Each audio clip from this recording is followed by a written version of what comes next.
Bupati Maja panik ketakutan, polisi akan bertindak tegas. Saya sedih dengar kabar umat Kristen di Maja, Kabupaten Lebak, Banten yang mau merayakan Natal tapi tidak diperbolehkan di Maja dan harus ke Rangkas Bitung, Lebak. Alasannya karena di Maja tidak ada gereja. Loh, kalau memang belum ada gereja di Maja, harusnya umat Kristen di sana difasilitasi. Saya tidak tahu siapa sih pengurus-pengurus di forum kerukunan umat beragama ini. Kok bisa-bisanya kalian membuat satu keputusan bahwa orang Kristen tidak boleh beribadah di wilayah atau kecamatan Maja ini? Ada apa gitu loh? Apa sih yang membuat kalian terganggu dengan ibadah orang Kristen? Bahkan perayaan Natal ini pun tidak dibuat di rumah kalian. Bahkan mereka menyewa sebuah klub ya untuk ya semacam kafe begitu untuk beribadah. Tapi kalian tidak izinkan. Ya bahkan bupatinya juga ya tidak memberikan izin untuk orang Kristen beribadah. Apa sih yang membuat kalian itu gelisah? Apa sih yang membuat kalian itu tidak nyaman? Apa sih yang membuat kalian itu kesurupan gitu loh? Saya kira apa yang menjadi pemberitaan terakhir ini mengenai ibadah Natal di daerah Maja membuat nama Demokrat semakin lama semakin terhubung. Bupati Maja adalah orang Demokrat yang sangat berkiblat bukan kepada demokrasi, melainkan kepada ketua umum partai. Kita melihat bagaimana yang terjadi menjelang Natal adalah ternyata Maja belum ada gereja. Dan ketika masyarakat yang tinggal di daerah Maja mau beribadah, melakukan beribadah merayakan Natal bersama-sama dengan orang-orang komplek dekatnya, Bupati malah tidak mengizinkan tempat publik untuk dipakai sementara dan menyarankan pindah ke Rangkas Bitung.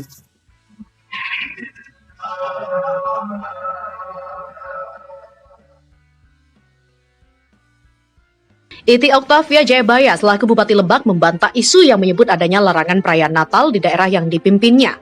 Ketua DPD Partai Demokrat Banten itu menyebut bahwa perayaan Natal justru rutin diadakan. Akan tetapi, karena pandemi COVID-19 lalu, maka perayaan Natal bersama sempat ditiadakan. Oktavia sendiri mengaku bahwa ia akan ikut Natal bersama pada tanggal 27 Desember mendatang. Tak ada gereja di Kecamatan Maja, umat Kristen dilarang ibadah Natal di ruko. Ini jelas bentuk diskriminasi. Sejumlah umat Kristen di Kecamatan Maja, Kabupaten Lebak, Banten mengaku tidak mau jika diminta beribadah Natal di wilayah lain dengan alasan karena tidak ada gereja. Pelarangan ini disampaikan Bupati Lebak, Iti Oktavia Jayabaya, karena diklaim ada pihak yang keberatan jika ruko dijadikan lokasi kegiatan ibadah lantaran tidak sesuai peruntukannya.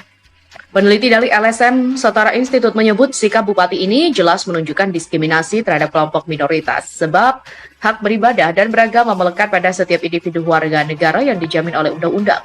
Umat Kristiani dan Muslim mendekor pohon Natal di gereja, di mana salah satu umat Kristen di Kecamatan Maja, Joshua Lase, bercerita pada 25 Desember nanti, ia sekeluarga akan melaksanakan ibadah Natal di sebuah ruko di Perumahan Citra Majaraya yang lokasinya tak jauh dari tempat tinggalnya. Dan 25 Desember di Eko Club Citra Majaraya Aula Serbaguna. Bupati beralasan karena ada protes dan keresahan dari sejumlah warga. Selain itu, ruko bukan diperuntukkan untuk ibadah.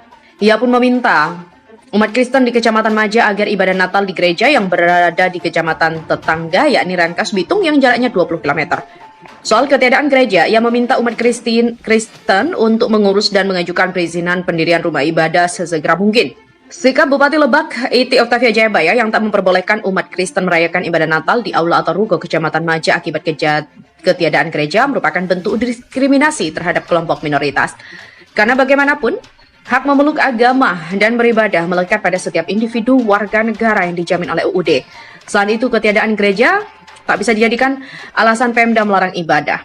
Halili Hasan kepada BBC mengatakan, kita lihat gambaran umat muslim kalau merayakan lebaran saat Idul Fitri bisa di lapangan bahkan bisa menutup jalan sehingga mestinya tidak boleh ada diskriminasi atau pembatasan. Jadi kalau warga diberi kebebasan memeluk agama juga diberi kebebasan beribadah dan hak atas memeluk agama dan beribadah itu melekat pada perseorangan bukan kelompok. Umat Kristiani, di mana pantauan dari Setara Institut pelarangan ibadah bahkan mendirikan gereja di Provinsi Banten bukan kali pertama terjadi. Di kota Cilegon, saat ini tidak ada satupun gereja karena dalihnya ada penolakan dari tokoh masyarakat setempat.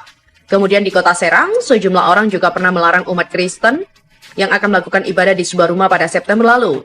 Dari video yang viral di media sosial, tampak sejumlah pria mendatangi rumah milik seorang warga Kristen. Dalam video itu, seorang pria berbaju koko berwarna putih lengkap dengan kopiah terlihat duduk di sebuah motor sambil beradu argumen dengan beberapa jemaat.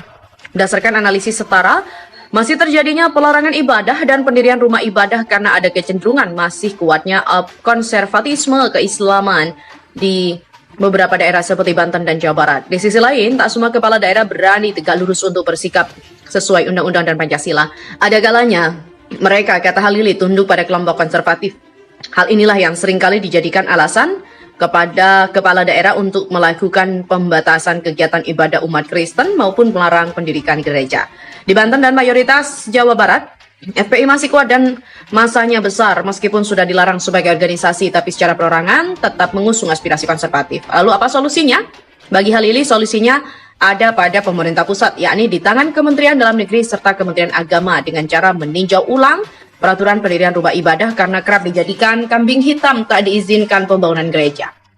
Peraturan tahun 2006 ini menurutnya semestinya dipakai oleh kepala daerah untuk memfasilitasi kelompok minoritas untuk mendirikan rumah ibadahnya. Caranya bisa dengan memediasi warga sekitar dan juga kelompok yang menentang. Intinya, meskipun peraturan bersama Menteri tahun 2006 ini tidak dicabut, fungsi fasilitas bisa dijalankan. Jika bisa, mereka, Kemenak dan juga Kemendagri berkolaborasi melihat aturan ini bahwa selama ini dijadikan alasan administrasi untuk melakukan diskriminasi ke kelompok minoritas. Untuk diketahui, syarat pendirian rumah ibadah merujuk pada belai di atas ada beberapa hal. Yang pertama, harus memenuhi syarat administrasi dan persyaratan teknis bangunan gedung. Kedua, mengantongi paling sedikit 90 orang identitas pengguna rumah ibadah yang disahkan oleh pejabat setempat. Selain itu ada dukungan dari warga setempat setidaknya 60 orang yang disahkan oleh lurah atau kepala desa. Lalu ada rekomendasi tertulis dari kantor Departemen Agama Kabupaten atau Kota dan rekomendasi tertulis dari FKUB Kabupaten atau Kota. Dengan penambahan keterangan Persekutuan Gereja-Gereja Indonesia PGI yang akan melayangkan surat ke Bupati Lebak, di mana isi suratnya meminta agar ibadah perayaan Natal bisa difasilitasi Pemda supaya tetap dijalankan di Kecamatan Maja meskipun belum ada gereja resmi. Sebelumnya, berita juga mengatakan keterangan Bupati Lebak Eti Octavia Jayabaya bahwa pihaknya meminta umat Kristen untuk mengurus dan mengajukan perizinan pendirian rumah ibadah sesegera mungkin.